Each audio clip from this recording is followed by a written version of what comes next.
Hi, I'm Chris Williams from Ghost Hunters International. I'm Amy Bruni from Ghost Hunters. And we are going to give you some quick tips about ghost hunting. The first thing, and I think the most annoying sometimes piece of equipment, is the flashlights.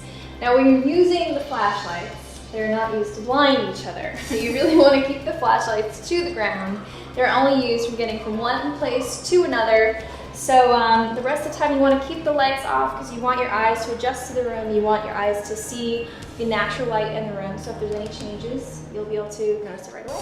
So, we're in the middle of the investigation here. What is your name? Molly. What are you asking? Lots of stuff, just how old they are and if they're female or male. And you think it's a girl? Child? Yes. Turn the light off when I ask this question. If you like the car, just turn it off.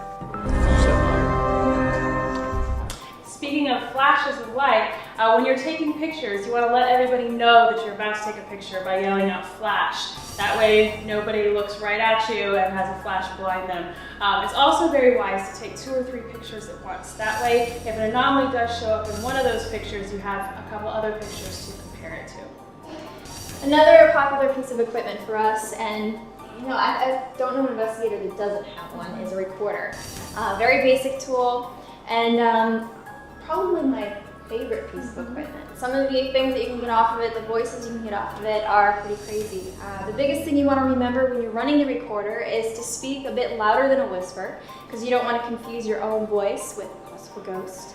The other thing is if you're hearing sounds like a car go by or a dog bark, you want to tag these things. And all you have to do for tagging is say dog, say car, whatever it is you're hearing, so that when you listen to it back later, you know what it is and you're not going to mistake it for something else.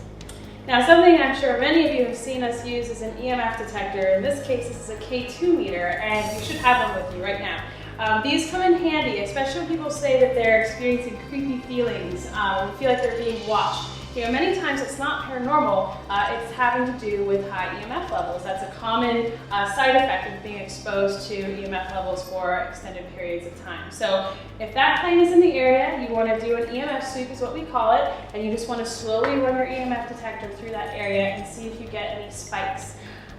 Some people are actually able to use this as a communication tool as well. They'll ask entities to manipulate the K2 meter to light up. You can ask it to light up once for yes, twice for no. You know, if you have luck with this and it's working and it seems to not be random, then by all means continue that line of questioning. And if you have a video camera handy, try to get that on tape because that's considered evidence. And that's everything, I think. Yeah. Everything we have with us. Yeah, that's a good start, especially for what you're about to do. So hopefully we've given you some helpful hints, and good luck.